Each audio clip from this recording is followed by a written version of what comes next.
Varicose veins కి సరైన చికిత్స కోసం సంప్రదించండి ఎవిస్ హాస్పిటల్. జై భారత్ పార్టీ అధ్యక్షులు అలాగే మాజీ సిబిఐ జేడి లక్ష్మీనారాయణ గారు, ఒక్కసారి ఆయనతో మాట్లాడదాం. మనతో ఉన్నారు ప్రస్తుతం. ఎందుకంటే అదానీ కేసు విషయంలో సార్ ఏం చెప్తారో ఆయన మాటలోనే ఇప్పుడు వినేద్దాం. సార్ నమస్తే. నమస్కారం. అదానీ కేసు చూస్తున్నాము. యుఎస్లో ఫండ్స్ రైజ్ చేసి వాటిని ఇక్కడ ఇల్లీగల్గా లంచాలు ఇచ్చారు అనేది కేసు రిజిస్టర్ అయింది. అక్కడ రిజిస్టర్ అయిన కేసులు అసలు ఏముండదు, అమెరికాలో కేసులు చాలా రిజిస్టర్ అయిన ఇంతకుముందు కూడా ఎవరు పట్టించుకోరని కొంతమంది అంటుంటే, లేదు అమెరికాలో చట్టాలు చాలా తీవ్రంగా ఉంటాయి, ఖచ్చితంగా కఠినమైన శిక్షలు అమలవుతాయి, నేను అరెస్ట్ తప్పదు అని చెప్పేసి కొంతమంది మాట్లాడుతున్నారు. మొత్తం డీటెయిల్స్ చెప్పండి సార్ అసలు దీనికి సంబంధించి. అంటే ముందుగా మనం భారతదేశం యొక్క ఎనర్జీ రిక్వైర్మెంట్ ప్రస్తుతం ఎంత ప్రొడ్యూస్ చేస్తున్నది అనేది ఒక 5 minutes. అలాగే సార్. భారతదేశంలో ప్రస్తుతం 4,52,000 మెగావాట్లు మనం ప్రొడ్యూస్ చేస్తున్నాం. దీన్ని 2030వ సంవత్సరానికి సుమారుగా 500 మెగావాట్లు, అంటే 5 లక్షల గిగావాట్లు అంటాం. ఒక గిగావాట్ అంటే 1000 మెగావాట్లు. అంటే 2030వ సంవత్సరానికి 500 గిగావాట్లు అంటే 5 లక్షల మెగావాట్లు ప్రొడ్యూస్ చేయాలన్నది. అందులో 50% రెన్యూవబుల్ ఎనర్జీ సోర్సెస్, అంటే సోలార్ కావచ్చు, విండ్ కావచ్చు, వీటి ద్వారా చేయాలన్నది ఒక సంకల్పం. దాంతో ఏమవుతుందంటే మనకు solar energy corporation of India అని ఒక దాన్ని ఏర్పాటు చేశారు 2010. దాన్ని సెకీ అంటారు, solar energy corporation of India. ఇది ఏం చేస్తుందంటే బేసిక్గా ఏ రాష్ట్రాల్లో ఎంతెంత డిమాండ్ ఉందన్నది కలెక్ట్ చేసి ఆ తర్వాత వాళ్ళు టెండర్స్ ఫ్లోట్ చేస్తారు. అంటే ఎవరైతే ఈ సోలార్ ఎనర్జీ సప్లై చేయగలరో అలాంటి వాళ్ళను టెండర్స్ పిలిచి వాళ్ళు ఏ రేట్కి ఇస్తారో కనుక్కొని దాన్ని బట్టి వాళ్ళకి టెండర్స్ ఇస్తుంటారు. ఇది సర్వసాధారణంగా భారతదేశంలో సోలార్ ఎనర్జీ కానీ, విండ్ ఎనర్జీ కానీ దీని గురించి జరుగుతున్న ప్రక్రియ. సో ఇందులో ఏమైందంటే ఐ థింక్ 2019వ సంవత్సరంలో ఒక 12,000 మెగావాట్లు అంటే 12 గిగావాట్స్కి ఈ సెకీ అన్నది టెండర్స్ ఇచ్చింది. ఆ టెండర్స్ ఇస్తే అందులో 2 కంపెనీలు పార్టిసిపేట్ చేశారు. ఒకటిది వచ్చేసి Adani green energy limited, AGEL అంటారు. తర్వాత ఇంకోటి వచ్చేసి అజూర్, AZURE, అంటే ఇది US బేస్డ్ కంపెనీ, వాట్ల కంపెనీస్ నుంచి. సో ఇందులో అదానీకి 8 గిగావాట్లు, అజూర్ కంపెనీకి 4 గిగావాట్స్ వాళ్ళు శాంక్షన్ చేశారు. అంటే వాళ్ళు ఇచ్చిన దీన్ని బట్టి వీళ్ళు 8 గిగావాట్స్ వీళ్ళు ప్రొడ్యూస్ చేయాలి, వీళ్ళు 4 గిగావాట్స్. ఇదేంటంటే ఈ స్కీము కేవలం మీరు ప్రొడ్యూస్ చేసి, ఇప్పుడు ఏమవుతుందంటే మనం సోలార్ ఎనర్జీ తయారు చేసుకోవడానికి ఫోటో వోల్టాయిక్ సెల్స్ అని ఉంటాయి, మన వీటి మీద పెడుతుంటాం, మనం మిద్దెల మీద చిన్న చిన్న సెల్స్. అవన్నీ ఏంటంటే ప్రస్తుతం చైనా నుంచి వస్తుంది. కానీ ఇప్పుడు ఈ స్కీమ్లో వాళ్ళు ఏం ప్రవేశపెట్టారంటే మీకు 8 గిగావాట్లు ఇస్తున్నాము, అందులో 2 గిగావాట్లు మీరు కంపెనీ పెట్టాలి. అంటే 2 గిగావాట్లకు కావాల్సినన్ని ఫోటో వోల్టాయిక్ సెల్స్ మీరే ప్రొడ్యూస్ చేయాలి. అంటే అన్ని అక్కడి నుంచి తెచ్చుకోవడం కాదు. కాబట్టి మీరు ఇక్కడ పెడితే ఇక్కడ ఎంప్లాయ్మెంట్ వస్తుంది. ఆ విధంగా ఈ 8 గిగావాట్లు వీరికి, తర్వాత అజూర్ కంపెనీ కూడా 4 గిగావాట్లు, వాళ్ళు కూడా ఈ మ్యానుఫ్యాక్చరింగ్ ఫెసిలిటీ పెట్టాలి. సో ఆ విధమైన టెండర్ శాంక్షన్ అయింది. కానీ ఏమైందంటే అప్పుడు సాధారణంగా ప్రొసీజర్ ఎలా ఉంటుందంటే ముందు వీళ్ళ రిక్వైర్మెంట్స్ అన్ని కనుక్కొని ఆ తర్వాత ఈ కంపెనీస్కి టెండర్ పిలుస్తారు. కానీ ఈ పర్టికులర్ దాంట్లో స్టేట్స్కి ఏం రిక్వైర్మెంట్ కావాలన్నది తెలుసుకోకుండా డైరెక్ట్గా వీళ్ళు ఈ 12 గిగావాట్లకు టెండర్ ప్రకటించి వీళ్ళిద్దరికీ ఇచ్చారు. సో వీళ్ళని ఏమంటారంటే పవర్ పర్చేసింగ్ అగ్రిమెంట్స్ అంటారు, PPAL అంటారు. అంటే మీరు ఒక యూనిట్ ఎంతకు సప్లై చేయగలరు అన్నది పవర్ పర్చేజ్ అగ్రిమెంట్. ఇందులో చూస్తే ఐ థింక్ ₹2.54 అనుకుంటాను. వీళ్ళు ఒక్కొక్క యూనిట్ మేము 25 సంవత్సరాలకు సప్లై చేస్తాం. వీళ్ళు అగ్రిమెంట్ అయింది సెకీతో, అదానీ గ్రీన్ ఎనర్జీ లిమిటెడ్, తర్వాత వచ్చేసి ఈ అజూర్ కంపెనీ వాళ్ళ సబ్సిడరీస్తో అగ్రిమెంట్ అయింది. కానీ తర్వాత ఏమైంది, స్టేట్లు ఎవరు కొనడానికి రెడీగా లేరు. మామూలుగా ఎలా అవుతుందంటే స్టేట్లో జెన్కో అని ఉంటుంది, వాళ్ళు ఏం చేస్తారంటే జనరేట్ చేస్తారు. అంటే హైడ్రో ఎలక్ట్రిక్ ప్రాజెక్ట్ కావచ్చు, థర్మల్ కావచ్చు, వీళ్ళు జనరేట్ చేస్తారు. ప్రొడ్యూస్ అయిన ఎనర్జీని ట్రాన్స్కో అని ఇంకోటి ఉంటుంది, వాళ్ళు ఏం చేస్తారంటే ట్రాన్స్మిట్ చేస్తారు. అంటే ఫర్ ఎగ్జాంపుల్ కృష్ణపట్నంలో తయారైంది అనుకున్నాం, అక్కడ నుంచి జెన్కో దాన్ని ఏం చేస్తారంటే ట్రాన్స్కో వాళ్ళు సప్లై చేస్తారు. తర్వాత ఏం చేస్తారంటే డిస్ట్రిబ్యూటర్ కంపెనీస్ ఉంటాయి, డిస్కాములు అంటారు, డిస్ట్రిబ్యూటర్ కంపెనీ. వీళ్ళు ఏం చేస్తారంటే అందరికీ డిస్ట్రిబ్యూట్ చేస్తారు. సో ఇప్పుడు మ్యాక్సిమం డిమాండ్ ఎవరంటే డిస్కాములు ఇవ్వాలి, మాకు ఇంత డిమాండ్ ఉంది కాబట్టి స్టేట్ గవర్నమెంట్ మీరు కొనుక్కోండి. కానీ ఈ పర్టికులర్ కేసులో ఏమైందంటే వీళ్ళు సెకీ వాళ్ళు అదానీతోనూ వీళ్ళతోనూ అగ్రిమెంట్ చేసేసుకొని PPL చేసుకున్నారు. కానీ వీళ్ళది ఇంకా రాలేదు డిమాండ్స్. అప్పుడు ఏం చేశారంటే డిమాండ్స్ రాలేదని చెప్పి వీళ్ళు స్టేట్ గవర్నమెంట్లను అప్రోచ్ అవ్వడం మొదలుపెట్టారు. యాక్చువల్గా నేను చెప్పినట్టు రివర్స్ అవుతుంది. మాకు ఇంత రిక్వైర్మెంట్ ఉందంటే వాళ్ళు వీళ్ళు టెండర్, అడగాలి కానీ మొదట ఏం చేశారు, ఇందులో టెండర్ ఫ్లోట్ చేసేసారు. చేసిన తర్వాత వీళ్ళని అడగడం మొదలుపెట్టారు. వీళ్ళు మాకొద్దు, దీనికన్నా తక్కువ రేట్లో మాకు పవర్ వచ్చే ఆస్కారం ఉంటుంది కాబట్టి మేము అగ్రిమెంట్ చేసుకోమన్నా కూడా కొంతమంది అన్నారు. ఎందుకంటే గుజరాత్లో ఒక ప్రాంతంలో కేవలం ₹99 ఒక యూనిట్ ఇవ్వడానికి రెడీగా ఉన్నాయి కొన్ని కంపెనీ, కానీ వీళ్ళు 2.54. అందువల్ల ఏమవుతుందంటే మేము మీకు బ్రైబ్స్ ఇస్తాము, మీరు అగ్రిమెంట్లు చేసుకోండి. సో దాని ద్వారా ఈ బ్రైబ్ అన్నది ఏదైతే ఉందో సుమారుగా 2029 కోట్లు, అందులో సుమారుగా ఒక 1700 కోట్లు ఇక్కడ ఆంధ్రప్రదేశ్లోకి వచ్చిందని. మిగతా 4 రాష్ట్రాలు ఒరిస్సా, తమిళనాడు, తర్వాత వచ్చేసి ఛత్తీస్గఢ్, ఆ తర్వాత జేఎండ్కే, వీళ్లకు సుమారుగా 680 కోట్లు అక్కడికి వెళ్ళిందన్నది ఆ యుఎస్లో ఏవైతే వాళ్ళు యుఎన్ జస్టిస్ డిపార్ట్మెంట్. కానీ తర్వాత ఏమైందంటే అక్కడ వీళ్ళు ఈ విధంగా పెద్ద ప్రాజెక్టు మాకు వచ్చింది కాబట్టి ఇన్వెస్టర్లు ఇన్వెస్ట్ చేయండి అని చెప్పేసి అక్కడ అడ్వర్టైజ్మెంట్స్ ఇచ్చారు. దాంతో ఏంటంటే యుఎస్ వాళ్ళు ఇన్వెస్ట్ చేయడం మొదలుపెట్టారు, వాళ్ళ బాండ్స్ కొనుక్కోవడం మొదలుపెట్టారు.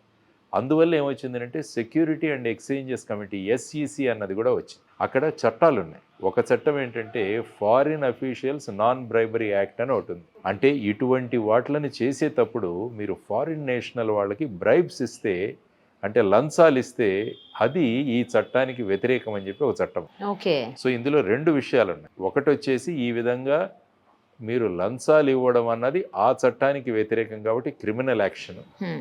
ఈ విధంగా మీకు పెద్ద ప్రాజెక్ట్ వచ్చిందని చెప్పి మేము లంచాలు ఇచ్చామన్న దాన్ని మీరు దాచిపెట్టి మా US ఇన్వెస్టర్ల దగ్గర నుంచి మీరు డబ్బులు ఇన్వెస్ట్ చేయించుకున్నారు కాబట్టి వీళ్ళను మోసం చేశారన్నది ఒక సివిల్ సూట్. అది సెక్యూరిటీ ఎక్స్చేంజెస్ కమిషన్ వాళ్ళు వేసింది. కాబట్టి 2 సూట్లు నడుస్తున్నాయి అందులో 8 మంది మీద. అందులో ముఖ్యంగా గౌతమ్ అదాని, ఆ తర్వాత వరుణ్ అదాని అనే ఒకతను, తర్వాత వినీత్ జైన్ అని, ఇలా ఒక 8 మంది మీద ఈ సూట్స్ అన్నవి వేయడం జరిగింది. సో ఇది ప్రస్తుతం జరుగుతుంది. అందులో వాళ్ళు ముఖ్యంగా పేర్కొన్నది ఏంటంటే ఫారిన్ అఫీషియల్ అని ఒక కోట్ ఇచ్చారు. అందులో అది మీరు చదివానది, వాళ్ళు చేసిన ఛార్జ్షీట్ కానీ ఆ కంటెన్షన్ కానీ, అందులో ఆ ఫారిన్ అఫీషియల్ దాంట్లో he was occupying an important position from May 2019 to June 2024 of Andhra Pradesh అని ఇచ్చి, పేరెవరిది మెన్షన్ చేయలేదు. కానీ ఒక దాంట్లో Gautam Adani met then chief minister of Andhra Pradesh అన్నది కూడా రాసింది. సో ఇప్పుడు ప్రస్తుతం ఉన్నది ఏంటంటే ఈ సూట్స్ అక్కడ వేస్తున్నారు, దాని మీద జరుగుతుంది. సో ఇందులో ఇక్కడ ఫారిన్ అఫీషియల్ ఎవరు, ఆర్ స్టేట్ గవర్నమెంట్ అఫీషియల్స్ ఎవరు, తర్వాత మిగతా 4 రాష్ట్రాల్లో 680 కోట్లు ఏదో వెళ్ళింది, దాన్ని ఎవరికి ఇచ్చారు, ఇవన్నీ కూడా. తర్వాత వాళ్ళు ఏంటంటే బేసిక్గా ఈ బ్రైబ్ డీటెయిల్స్ ఎక్కడ ఎవరికి ఇచ్చామన్నది ఈ వినీత్ జైన్ అన్న అతని ఫోన్లో ఉందని చెప్పేసి ఆ ఫోన్ కూడా వాళ్ళు సీజ్ చేశారు. సో అది కూడా వాళ్ళు ఎవరికి ఆ డీటెయిల్స్ ఇవ్వలేదు, కానీ అతని దగ్గర ఫోన్లో ఈ డీటెయిల్స్ అన్నీ ఉన్నాయని చెప్పేసి అక్కడ మెన్షన్ చేయడం జరిగింది. సో ఇప్పుడు ఈ విధమైన పరిస్థితిలో ప్రస్తుతం ఉంది. అంటే వాళ్ళు ఎవరికి ఇచ్చారు, ఎక్కడిచ్చారు, ఎలా ఇచ్చారు, ఏ అకౌంట్లో వేశారు, అది అకౌంట్ రూపంలో వేశారా లేకుంటే క్యాష్ రూపంలో ఇచ్చారా, ఎలాంటిది అన్నది కూడా బయటికి రావాలి. లేకుంటే ఏమవుతుందంటే మామూలుగా ట్యాక్స్ హెవెన్స్ అని ఉంటాయి కంట్రీస్, కొన్ని మారిషియస్ ఉంటుంది, ఐల్ ఆఫ్ మ్యాన్ అని ఒకటి ఉంటుంది, బ్రిటిష్ వర్జిన్ ఐలాండ్స్ ఉంటుంది. అక్కడ ఏంటంటే ఇలాంటి షెల్ కంపెనీస్ ఫామ్ చేసి అక్కడికి వెళ్ళిపోతుంది డబ్బు. సో ఇప్పుడు ఆ ఇన్వెస్టిగేషన్ వాళ్ళు ఎలా చేస్తారన్నది కూడా ఒక విషయం. కానీ ఫైనల్గా వాళ్ళు తేల్చింది ఏంటంటే ఈ మొత్తం డీల్లో 2029 కోట్ల రూపాయలు లంచాలుగా ఇవ్వడం జరిగింది. ఇదైతే కన్ఫామ్గా వాళ్ళు రాశారు. ఇందులో సుమారుగా 680 కోట్లు ఇక్కడ 1700 సమ్ కోట్లు ఆంధ్రప్రదేశ్లో ఇచ్చింది. ఎందుకంటే ఆంధ్రప్రదేశ్లో సుమారుగా 7 గిగావాట్లకి ఇక్కడ అగ్రిమెంట్స్ అయ్యాయి, అంటే 7000 మెగావాట్లు. అంటే యాక్చువల్గా ఇది ప్రపంచంలోని అతి పెద్ద కాంట్రాక్ట్.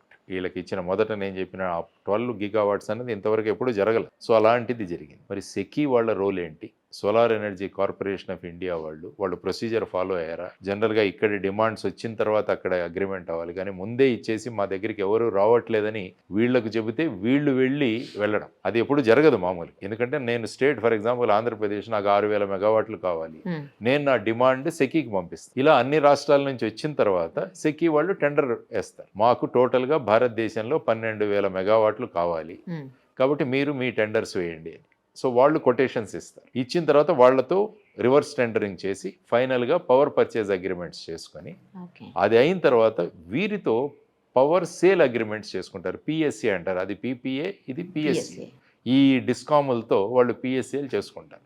కానీ ఇక్కడ ఏమైందంటే రివర్స్ వెళ్ళాం. సో ఫైనల్గా వీళ్ళు అసలు ఎవరు కూడా పిఎస్ఏలు చేసుకోవడానికి రాము అన్నప్పుడు మరి వీళ్ళనే పంపించారు. మీరు వెళ్ళి కన్విన్స్ చేయండి వీళ్ళని అంటే వీళ్ళు వచ్చి కన్విన్స్ మేము డబ్బులు ఇస్తాం మీరు అగ్రిమెంట్స్ చేసుకోవడం అన్న రీతిలో ఇది జరిగినట్టు ఆ కథనం చదువుతుంటే మనకు అనిపిస్తుంది. సో ఆ తర్వాత మీరు అన్నారు అమెరికాలో అనేక కేసులు ఇలాగే అవుతుంటాయి కానీ వాటిలో పెద్దగా ఇవి అవ్వవు అని చూస్తే మీరు యాక్చువల్గా 2024లో చూస్తే నితిన్ వట్స్ అని ఒక అతను ఏంటంటే మార్బుల్ గ్రానైట్ కాంట్రాక్టర్. అతను కూడా ఈ విధంగా బ్యాంకులను అక్కడ చేశాడు, మ్యానిపులేట్ చేశాడు. సుమారుగా అది 144 కోట్లు. సో అతని మీద కేసు నడుస్తుంది. తర్వాత రజత్ గుప్తా అని 2012లో అతను మెకెన్జీ కంపెనీ యొక్క ఎండీగా ఉండేవాడు. అతను ఇన్సైడర్ ట్రేడింగ్ చేశాడు. ఆ ఇన్సైడర్ ట్రేడింగ్ వల్ల అతనికి సుమారుగా 2 సంవత్సరాల శిక్ష కూడా పడింది. సో ఈ విధంగా చూసుకుంటే సత్యం కేసులో కూడా అక్కడ మేము ఇన్వెస్టిగేట్ చేస్తున్నప్పుడు ఈ సెక్యూరిటీ అండ్ ఎక్స్చేంజెస్ కార్పొరేషన్ వాళ్ళు వచ్చారు మా దగ్గర, కమిషన్ వాళ్ళు. మన సెబీ లాగా అక్కడ ఎస్ఈసి ఉంటుంది, ఇక్కడ security exchange board of India లాగా అక్కడ సెక్యూరిటీ అండ్ ఎక్స్చేంజెస్ కమిషన్ ఉంటుంది. వాళ్ళు కూడా వచ్చారు మా దగ్గరికి. వచ్చి వాళ్ళందరూ కూడా అక్కడ, ఎందుకంటే అక్కడ న్యూయార్క్ స్టాక్ ఎక్స్చేంజ్లో కూడా సత్యం లిస్ట్ అయింది. సో అక్కడ కూడా చాలామంది ఇన్వెస్ట్మెంట్లు చేశారు. ఏడిఆర్స్ అని ఉంటాయి అక్కడ, అమెరికన్ డిపాజిటరీ రిసీట్స్ అని ఉంటాయి. అవి కొనుక్కున్నారు చాలామంది బాండ్స్ లాగా. కానీ ఫైనల్గా అది సెటిల్మెంట్లో అది సెటిల్ చేశారు వాళ్ళు. కాబట్టి అది ఒక క్రిమినల్ కేసు అలాంటిది ఏమి అవ్వలేదు, ఫైనల్గా సెటిల్మెంట్ అయింది. సో ఆ విధమైన ప్రక్రియ ఇంతకుముందు నేను చెప్పినట్టు ఒక 4-5 మీద ఈ విధంగా కూడా కేసులు జరిగాయి. అంటే ఇప్పుడు ఫైనల్గా ఈ కేసులు ఎలా ముందుకు వెళతాయి, తర్వాత వీళ్ళు ఇన్వాల్వ్ అయిన వాళ్ళు ఎవరు, ఆ తర్వాత వాళ్లను మళ్ళా అక్కడి ప్రాసెస్లో తీసుకురావాలంటే సంబంధిత దేశం నుంచి ఎక్స్ట్రడైట్ చేయాలి. అంటే ఒక దేశం యొక్క వ్యక్తి, ఒక దేశానికి చెందిన నాగరికుడు వాళ్ళ దేశంలో గనక అఫెన్స్ చేస్తే ఆ మనిషి మీద అక్కడ ట్రయల్ చేయాలంటే ఇప్పుడు ఇక్కడి నుంచి ఆ వ్యక్తిని తీసుకువెళ్ళాలి. ఆ తీసుకువెళ్ళడానికి ఎక్స్ట్రడిషన్ యాక్ట్ అని ఒకటి ఉంది. ఇప్పుడు అందులోనే ప్రయత్నిస్తున్నారు. ఈ లారెన్స్ బిష్నోయ్ తమ్ముడు అన్మోల్ బిష్నోయ్ అని అతన్ని తీసుకురావడానికి ఇప్పుడు ఎన్ఐఏ అక్కడి నుంచి తీసుకురావడానికి బాంబే పోలీస్ అక్కడి నుంచి తీసుకురావడానికి ప్రకటిస్తాం. కానీ నాకు అసైలం ఇవ్వండి అని చెప్పి అతను అక్కడ కోరుకుంటున్నాడు. ఇది ప్రస్తుతం జరుగుతుంది. ఫర్ ఎగ్జాంపుల్ అబూ సలేం, మోనికా బేడి, వీళ్ళిద్దరు కూడా ఇక్కడ పాస్పోర్ట్ ఫ్రాడ్, తర్వాత అతను బాంబ్ బ్లాస్ట్ లో ఉన్నాడని పోర్చుగల్ నుంచి లిస్బన్ నుంచి అతన్ని ఎక్స్ట్రాడిట్ చేసి తీసుకొచ్చాము ఇక్కడికి సిబిఐలో ఉండగా. మోనికా బేడి వాళ్ళిద్దరిని తీసుకుని ఇక్కడ వాళ్ళకి తీసుకొచ్చారు. సో ఆ విధంగా ఆ దేశం నుంచి తీసుకురావాలి. కానీ కొన్ని దేశాలు ఇవ్వకపోవచ్చు వాళ్ళు. ఫర్ ఎగ్జాంపుల్ ఇక్కడ వోక్స్ వ్యాగన్ కేసులో ఇన్వెస్టిగేట్ చేస్తున్నప్పుడు అక్కడ హెల్ముత్ సూస్టర్ అనే ఒకతను రోమ్కు చెందిన వ్యక్తి, ఇటలీ. అతను ఇక్కడ వచ్చి వీళ్ళందరినీ మోసం చేశాడు. కాబట్టి అతన్ని ఇక్కడికి తీసుకురావడానికి మేము 10 రోజులు క్యాంప్ చేసాం రోమ్లో వెళ్ళి. అక్కడ కోర్టులో వెళ్ళి వాదనలు వినిపించాం. కానీ ఏంటంటే మా దేశం సిటిజన్ కాబట్టి ఇది ఇక్కడ పెద్ద క్రైమ్ కాదు కాబట్టి మేము ఇవ్వము అన్నారు. ఇవ్వలేదా సార్? ఇవ్వలేదు వాళ్ళు. మేము ఎంత ప్రయత్నించామంటే దానికోసం వాళ్ళు ఏమంటారంటే చీటింగ్ ఇక్కడంతా కాంపౌండబుల్ కేసు కాబట్టి మేము ఇవ్వము అన్నారు. సో ఈ ఎక్స్ట్రడిషన్లో కూడా కొన్ని దేశాలు, ఫర్ ఎగ్జాంపుల్ ఇప్పుడు దావూద్ ఇబ్రహీం గారు చేస్తున్నారు. ఫర్ ఎగ్జాంపుల్ ఇప్పుడు లలిత్ మోడీ, తర్వాత మేహుల్ చోక్సీ, నీరవ్ మోడీ, విజయ్ మాల్యా, వీళ్ళందరినీ కూడా వాళ్ళు యూకేలో ఉన్నారు. వాళ్ళని తీసుకురావడానికి మనం ప్రయత్నం చేస్తున్నాం. కానీ అక్కడ చట్టాలు ఏంటంటే వాళ్లకు అవకాశం ఇస్తున్నాయి పై కోర్టుకు అప్పీల్ చేసుకోవడం. కాబట్టి ఒక వ్యక్తిని తీసుకొచ్చి ఆ వ్యక్తిని ఇక్కడ తీసుకొచ్చి అతని మీద చేయడం అన్నది కూడా అంత సులభమైన విషయం కాదు మనకు జరిగేది. కాబట్టి ఇప్పుడు ప్రస్తుతం మనకి ఈ విధమైన ఛార్జెస్ ఉన్నాయి వీళ్ళ మీద. వీళ్ళని ఏం చేస్తారు అన్నది ఆ కోర్టులు నిర్ణయిస్తాయి అన్నమాట. ఇప్పుడు ఒకవేళ సార్ తన కనుక తీసుకువెళ్ళారు అనుకుందాము, ఇతను ఎవరెవరికైతే బ్రైబ్ చేశాడు, ఇప్పుడు రాష్ట్రాల ఆఫీసర్స్కి చేశాడా లేకపోతే డైరెక్ట్ సీఎంలకే చేశాడో తెలియదు. అదంతా ఇన్వెస్టిగేషన్ చేయాలన్నా వాళ్ళు రావాలి కదా ఇక్కడికి, ఇన్వెస్టిగేషన్ చేయాల్సిందే. టీంలు మామూలుగా రావచ్చు, ఇన్వెస్టిగేషన్ చేస్తాయి. ఇన్వెస్టిగేషన్ ఫారిన్ కంట్రీలో చేయడానికి 2 వ్యవస్థలు. ఒకటి వచ్చేసి ఆ ఇన్వెస్టిగేటింగ్ ఏజెన్సీస్ అక్కడ ఆ దేశం పర్మిషన్ ఇస్తే అక్కడికి వెళ్ళవచ్చు. ఓకే. లేకుంటే ఏంటంటే లెటర్ రిగాటరీ అని ఒక సిస్టమ్. అంటే ఏం చేస్తామంటే ఇక్కడి కోర్టుల ద్వారా మనకి ఏమేం కావాలి అన్నది ఇక్కడి కోర్టుకు రాస్తాం. ఈ కోర్టు వాళ్ళు ఆ లెటర్ ఆఫ్ రిగాటరీ అంటారు. దాన్ని ఏం చేస్తారంటే ఆ దేశానికి కోర్టుకు పంపిస్తారు. ఆ దేశం కోర్టు ఆ దేశం పోలీసులకు ఇస్తారు. ఓకే. వాళ్ళు మనం ఏ పాయింట్లో ఇన్వెస్టిగేట్ చేయాలో అది వాళ్ళు ఇన్వెస్టిగేట్ చేసి దాన్ని అక్కడ కోర్టుకు సబ్మిట్ చేస్తే అక్కడి కోర్టు ఈ కోర్టుకి సబ్మిట్ చేసి ఇక్కడ ఇస్తారు. దాన్ని ఎల్ఆర్స్ అంటాం మామూలుగా. ఎల్ఆర్ ప్రొసీజర్, లెటర్ ఆఫ్ రిగాటరీ అని అదొక ప్రొసీజర్. సో కొన్ని మేము ఫర్ ఎగ్జాంపుల్ సత్యం కేసులో మారిషస్కి వెళ్ళాము ఇన్వెస్టిగేట్ చేయడానికి. అక్కడ మారిషస్ వాళ్ళు ఒప్పుకున్నారు మమ్మల్ని రావడానికి. అక్కడికి వెళ్ళి కొంత ఇన్వెస్టిగేషన్ అక్కడ చేసుకోవచ్చు. కొన్ని దేశాలు ఒప్పుకోవు కాబట్టి ఈ ఎల్ఆర్ ప్రొసీజర్ కూడా మనం చేస్తాం. ఎందుకంటే ముఖ్యంగా ఈ ట్యాక్స్ హేవెన్ కంట్రీస్ అని ఉంటాయి. ఎక్కడైతే ఈ డబ్బులు వెళ్ళి అక్కడ పెట్టేసుకుంటుంటారు షెల్ కంపెనీస్ ఏర్పాటు చేసి, మారిషస్ కావచ్చు, నేను ఇంతకుముందు చెప్పిన ఐల్ ఆఫ్ మ్యాన్ కావచ్చు, బ్రిటిష్ వర్జిన్ ఐలాండ్స్ కావచ్చు, అక్కడ సాధారణంగా ఇన్ఫర్మేషన్ ఇవ్వరు వాళ్ళు. మీకు కోర్టుల నుంచి రాసినా ఏం చేసినా కూడా వాళ్ళు ఇవ్వరు. జనరల్గా ఇవన్నీ కూడా ఇంటర్పోల్ నుంచి రూట్ చేస్తాం అన్నమాట. ఓకే.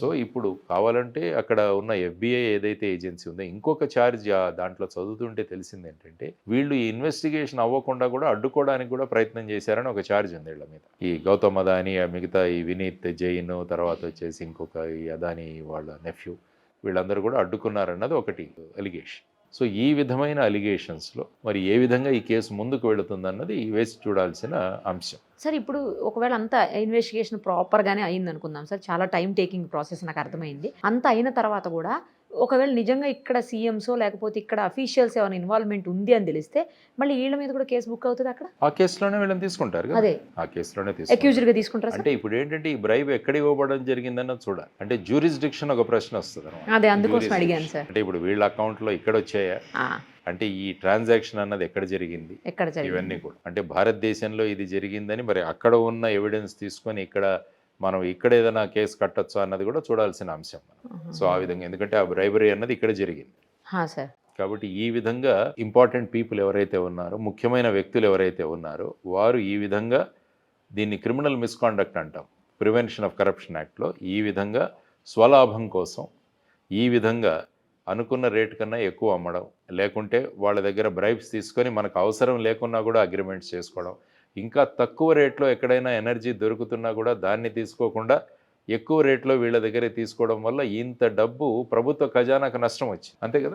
నాకు ₹2 ఒక చోట వస్తుంటే నేను అక్కడ కాకుండా ₹2.5 ఎక్కడైనా తీసుకుంటే మరి నేను ఇక్కడ అనవసరంగా ప్రభుత్వ ఖజానా నుంచి అనవసరంగా నష్టం చేశాను కదా, మరి ప్రభుత్వ ఖజానాకు అది కూడా కేసు అవుతుంది. సో ఇప్పుడు వాళ్ళ దగ్గర నుంచి వచ్చిన ఈ విషయాలు ఏవైతే చూసుకొని మరి ఇక్కడ వాళ్ళు వర్కౌట్ చేయాలి, మరి ఎక్కడెక్కడ అయింది.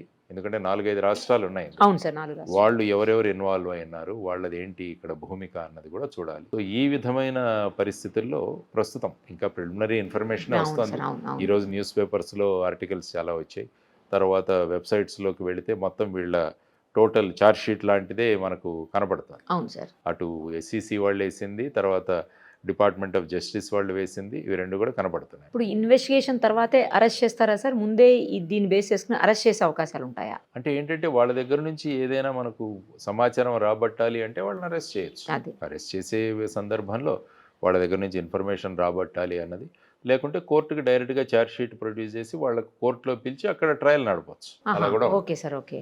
అసలు అరెస్టే లేకుండా ఎందుకంటే ఇది మొత్తం కూడా డాక్యుమెంట్స్ రూపంలో ఉందని వాళ్ళు అంటున్నారు. ఎందుకంటే ఇప్పుడు ఏది చూసినా కూడా సికి వాళ్ళు ఇచ్చిన టెండరు, ఆ తర్వాత టెండర్లో పార్టిసిపేషను, ఆ తర్వాత వచ్చేసి వీళ్ళకి ఇచ్చిన PPA, ఆ తర్వాత స్టేట్స్ సికితో చేసుకున్న PSA, పవర్ సేల్ అగ్రిమెంట్స్, అవన్నీ కూడా పేపర్ మీద దొరుకుతాయి, మనకి ఎక్కడా లేదు.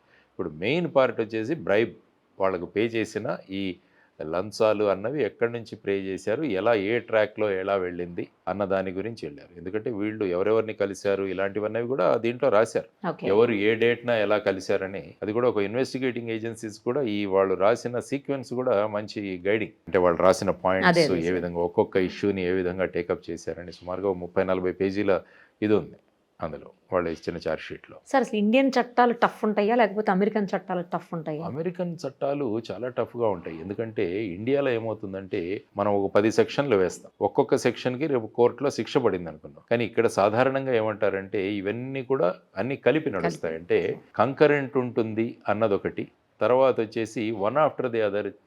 అంటే అమెరికాలో ఎలా ఉంటుందంటే దీనికి 5 సంవత్సరాల శిక్ష అయితే ఈ 5 సంవత్సరాల శిక్ష తర్వాత ఈ 7 సంవత్సరాల శిక్ష, 8 సంవత్సరాలు, అలా మీరు చూసుకుంటే కొన్ని కేసుల్లో 100 సంవత్సరాల శిక్షలు కూడా పడిన కేసులు ఉన్నాయి అమెరికాలో.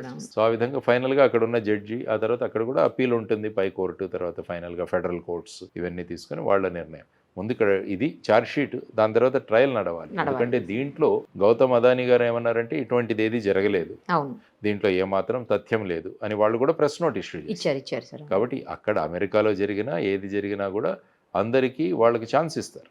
ఇవి పోలీస్ ఇన్వెస్టిగేషన్లో కానీ SEC ఎంక్వైరీలో కానీ తేలిన అంశాలు. మీరు ఏం చెబుతారు అన్నది కూడా వాళ్ళని అడుగుతారు. లేకపోతే ట్రయల్లో కూడా వాళ్ళ డిఫెన్స్ వాళ్ళు ప్రొడ్యూస్ చేస్తారు. వాళ్ళు ఆల్రెడీ ప్రెస్ నోట్ ఇచ్చున్నారు, ఇలాంటిది ఏమీ జరగలేదు. కాబట్టి వాళ్ళకు కూడా ఒక ఆపర్చునిటీ దొరుకుతుంది. దాని మీద వాళ్ళు ఏ విధంగా కోర్టులో కేసు నడుస్తుందన్నది చూడాలి. మనకంటే ఫాస్ట్గా అవుతుందా సార్ అక్కడ అందరూ ట్రైల్ ఫాస్ట్ కదా? ట్రయల్స్ అన్ని ఫాస్ట్గా జరిగాయి. ఎందుకంటే అక్కడ ఎలా ఉంటుందంటే చిన్న చిన్న కేసులు పెద్ద రిజిస్టర్ అవ్వవు. అక్కడ ఏంటంటే ఒక సిరీస్ ఆఫ్ అఫెన్సెస్ జరిగితే అక్కడ అఫెన్స్ రిజిస్టర్ చేస్తారు. తర్వాత కూడా ఏంటంటే ఫాస్ట్ డిస్పోజల్ ఉంటుంది. disposal. అక్కడ డిస్పోజల్ ఫాస్ట్గా ఉంటుంది. ఎందుకంటే జనాభా తక్కువ బేసిక్గా అక్కడ 37 కోట్లు మొత్తం మీరు అమెరికా తీసుకుంటే. కొంచెం మన మీద క్రైమ్స్ కూడా తక్కువే అంటారు సార్ మరి. క్రైమ్స్ అక్కడ బేసిక్గా ఏంటంటే క్రైమ్స్ అన్నవి తక్కువగానే అక్కడ మెయిన్గా అమెరికాను పట్టి పీడిస్తున్నది ఏంటంటే వెపన్ కల్చర్, గన్ కల్చర్. ఇప్పుడు చూడండి, మీరు ప్రతి 15 రోజులకి ఏదో ఒక యూనివర్సిటీలోనో, స్కూల్లోనో, మాల్లోనో, రెస్టారెంట్లోనో ఎవరో వచ్చి ఫైర్ చేశారు, లేదంటే వాళ్ళని వాళ్ళు కాల్చుకొని తెచ్చుకుంటారు. అలాంటివి అదన్నా చాలా. జరుగుతుంది. ఎందుకంటే గన్ Gun కల్చర్ చాలా culture, ఎక్కువ correct ఉంటుంది. మీరు అన్నది 100%. ఎందుకంటే వెపన్స్ ఈజీగా దొరుకుతాయి మీకు అక్కడ. సో వాటిని కొనుక్కోవచ్చు, మీరు పెట్టుకోవచ్చు. ఇవన్నీ మనలాగా కాదు సార్. డొనాల్డ్ ట్రంప్ ఆయన క్యాంపెయినింగ్ చేస్తున్నప్పుడు కూడా 2-3 కాల్చుకొని సార్లు, అవును. ఒకసారి కాల్చారు, తర్వాత ఇంకొక Correct, వ్యక్తి వెపన్తో దొరికాడు. అవును. ఇవన్నీ కూడా అంటే వెపన్స్ తీసుకెళ్లడం అన్నది చాలా సర్వసాధారణంగా జరుగుతుంది. అంటే అక్కడ ఏమంటారంటే ఇంత పెద్ద విశాలమైన భూభాగంలో ప్రతి ఒక్కరికి స్టేట్ అన్నది సెక్యూరిటీ ఇవ్వలేదు. కాబట్టి గన్స్ ఫ్రీగా పెడదాం, వాళ్ళ సెక్యూరిటీ వాళ్ళే చూసుకుంటున్నారు అన్నది వాళ్ళ అభిప్రాయం. అదే మన దేశంలో అయితే ఎవరికైనా వెపన్ లైసెన్స్ ఇవ్వడానికి చాలా పెద్ద ఆలోచన ప్రాసెస్ ఉంటుంది. చాలా ఉంటుంది. కాబట్టి చాలా ప్రాసెస్ ఉంటుంది. కాబట్టి అక్కడ ఏంటంటే ఆ గన్ కల్చర్ అనేది చాలా ఎక్కువగా ఉంటుంది. మార్కెట్లో మీరు షాప్కి వెళ్ళి కొనుక్కోవచ్చు వెపన్స్. మామూలుగా మనం మాల్కి వెళ్ళినట్టు అక్కడికి వెళ్ళి వెపన్స్ గ్రాసరీస్ కొనుక్కున్నట్టు. సార్ తర్వాత ఇంటర్పోల్ ఇంటర్ఫీరెన్స్ కూడా ఉంటుందా సార్ ఇలాంటి కేసెస్లో యూజువల్గా? ఇంటర్పోల్ ఏంటంటే మామూలుగా ఒక అన్ని పోలీసింగ్ ఏజెన్సీస్ కూడా కోఆర్డినేషన్. ప్రతి కంట్రీలో కూడా ఇంటర్పోల్కి ఒక ఏజెన్సీ రిప్రజెంటేటివ్ ఉంటారు. ఫర్ ఎగ్జాంపుల్ భారతదేశంలో చూసుకుంటే ఇంటర్పోల్కి ఏజెన్సీ సిబిఐ. ఫర్ ఎగ్జాంపుల్ ఏదైనా సపోజ్ ఏపీ స్టేట్ పోలీస్ వాళ్ళకి ఫర్ ఎగ్జాంపుల్ ఫ్రాన్స్లో ఏదో ఒక ఇన్ఫర్మేషన్ కావాలి, కాబట్టి వాళ్ళు ఏం చేస్తారంటే సిబిఐకి అప్లై చేస్తారు. సిబిఐ వాళ్ళు ఇంటర్పోల్కి రాస్తే ఇంటర్పోల్ వాళ్ళు అక్కడ ఫ్రాన్స్లో ఇంటర్పోల్ ఎవరైతే ఏజెంటో వాళ్ళకి రాస్తారు. సో వాళ్ళు ఆ ఇన్ఫర్మేషన్ కలెక్ట్ చేసి ఇస్తారు. అంటే ఈ కోఆర్డినేషన్ కోసం ఇంటర్నేషనల్ పోలీస్, ఈ ఇంటర్పోల్ అన్నది ఆ విధంగా కోఆర్డినేట్ చేస్తుంది అందరికీ కావాల్సిన ఇన్ఫర్మేషన్. సో ఇక్కడ కూడా అవసరమైతే ఇన్వాల్వ్ అవ్వచ్చు. ఇంటర్పోల్ చేయొచ్చు. ఇంటర్పోల్ డైరెక్ట్గా వాళ్ళకి ఏం కావాలో అన్నది అదే చేస్తే ఇక్కడ నుంచి డీటెయిల్స్ ఏమన్నా కావాలంటే అవి కూడా ఇవ్వచ్చు. సో ఆ విధమైన దీంట్లో నడుస్తుంది. Thank you sir, thank you so much. నమస్కారం.